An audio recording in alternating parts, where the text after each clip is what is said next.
ಅಸ್ಸಲಾಮುಅಲೈಕುಂ. ಪ್ರಿಯ ಸಹೋದರಿ, ಈ ಕ್ರೈಸ್ತವ ವೇದಿಕೆಯಲ್ಲಿ ನಾನು ಒಂದು ಸಣ್ಣ ಕಥೆಯನ್ನು ಹೇಳುತ್ತೇನೆ. ಒಂದು ದಿನ ಪ್ರವಾದಿ ಸಲ್ಲಲ್ಲಾಹು ಅಲೈಹಿ ವಸಲ್ಲಂ ತೋಟದಲ್ಲಿ ನಡ್ಕೊಂಡು ಹೋಗ್ತಾ ಇರುವಾಗ ಒಂದು ಒಂಟೆಯನ್ನು ಕಂಡರು. ಪ್ರವಾದಿ ಅವರನ್ನು ಕಂಡಾಗ ಆ ಒಂಟೆ ಅಲ್ಲಲು ಪ್ರಾರಂಭಿಸಿತು. ನೀನು ಯಾಕೆ ಅಳುತ್ತಿದ್ದೀಯಾ ಎಂದು ಪ್ರವಾದಿ ಸಲ್ಲಲ್ಲಾಹು ಅಲೈಹಿ ವಸಲ್ಲಂ ಕೇಳಿದರು. ಆಗ ಆ ಒಂಟೆ ಎಲ್ಲ ವಿಷಯ ಹೇಳಿತು.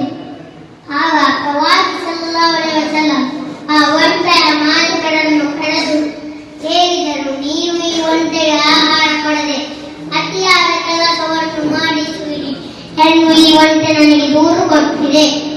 ಇದನ್ನು ಕೇಳಿದ ಒಂಟೆ ಮಾಲೀಕ ತಲೆದಗ್ಗಿಸಿದರು. ಆಗ ಪ್ರವಾದಿಯವರು ಹೇಳಿದರು, ಇದರ ವಿಷಯದಲ್ಲೇ ಅಲ್ಲಾಹನ ಬಳಿ ಉತ್ತರಿಸಬೇಕು. ಸಹೋದರೇ, ಭೂಮಿಯ ಮೇಲಿರುವ ಸಕಲ ವಸ್ತುಗಳ ಮೇಲೆ ಕರುಣೆ ತೋರಿಸಿ ಅಲ್ಲಾಹನು ನಿಮ್ಮ ಮೇಲೆ ಕರುಣೆ ತೋರಿಸುವನು.